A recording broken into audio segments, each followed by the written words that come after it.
Hello students, today we are going to discuss the topic process of digestion.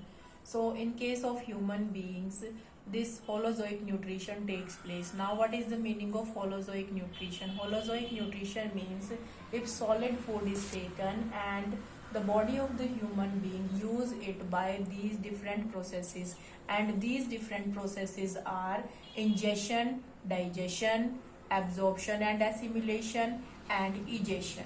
So firstly, what is the meaning of these terms? Ingestion means intaking of food. Digestion means breaking of this food into simple form.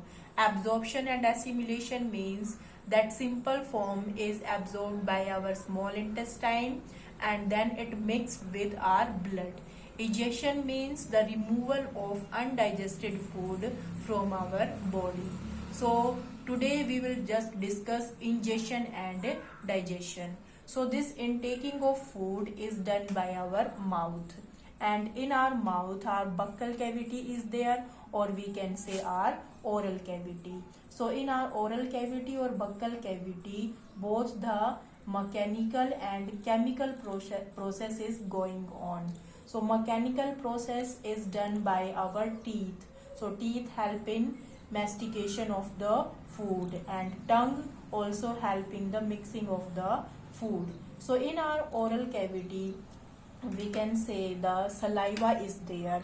Saliva have different enzymes, that are the salivary amylase also there, or we can say the other enzyme, that is the lysoenzyme. So this saliva also have the, you can say, the electrolytes which maintain the pH of the saliva. So 30% of the starch that is digested in our mouth, we can say digestion of food, especially of carbohydrate, starts in our mouth, and the complex form of carbohydrate, that is the starch, so that starch change into maltose. This starch is polysaccharide and maltose is disaccharide. So the pH of this salivary amylase, that is 6.8. So digestion of start in our mouth, and that is, you can say, 30% of the starch that is digested in our mouth. So other enzyme, that is the lysoenzyme, is also present, which is antibacterial in action, that is present in our you can say the saliva.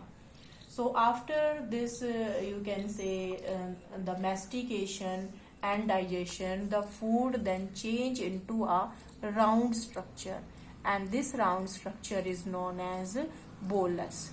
So this bolus then passes from our oral cavity to the esophagus, and this process is known as swallowing, or you can say deglutition. So swallowing everybody can understand, but in case of bio, the deglutition, this word always come. What is the meaning of deglutition? Deglutition means the swallowing of that food from the oral cavity to the esophagus. So it is the esophagus, and in the esophagus we can say there is the no digestion of food, only the transfer of this bolus from oral cavity to the stomach.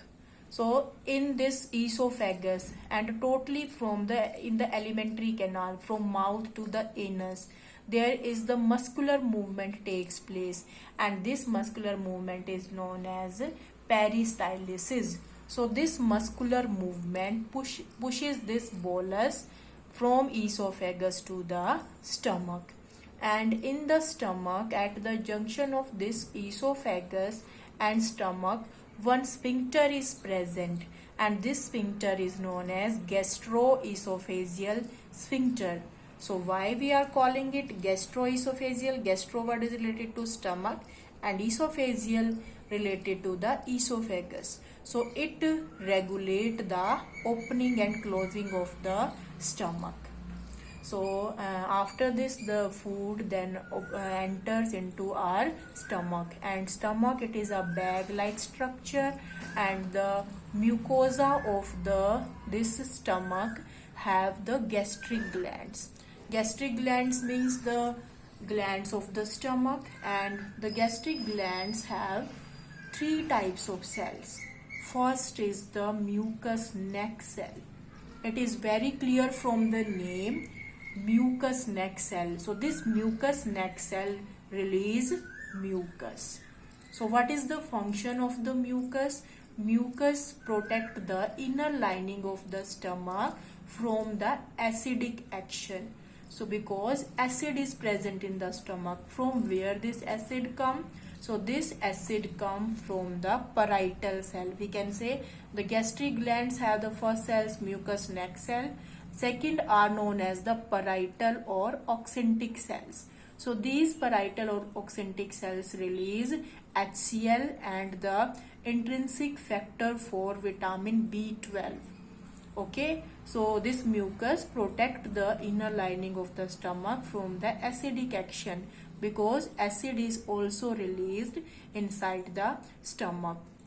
Then the third type of cells are the peptic or cheap cells. So these peptic word is related to pepsin, because pepsin is the enzyme present in the stomach and it is the protein digesting enzyme. So this peptic or cheap cells, they release pepsinogen.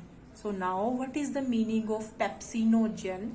This pepsinogen is the proenzyme. Proenzyme means before the formation of the enzyme there is the inactive form, and the inactive form of pepsin enzyme is known as pepsinogen. So firstly this pepsinogen enzyme change into pepsin, and how it change into pepsin? By the presence of HCl. And from where HCl come? From the parietal or the oxyntic cell, and the pH is 1.8. So this pepsinogen in the presence of HCl change into pepsin. So here in our stomach we can say digestion of the protein starts. Why? Because the protein digesting enzyme is present in our stomach, and one protein digesting enzyme, that is the renin, is also present in the stomach of infants. So most of the time this question asked that name the protein digesting enzyme that is only present in case of infants. So this is the protein digesting enzyme and it convert the milk protein. Okay, so that is about the, we can say, the ingestion and digestion in the stomach. Thank you.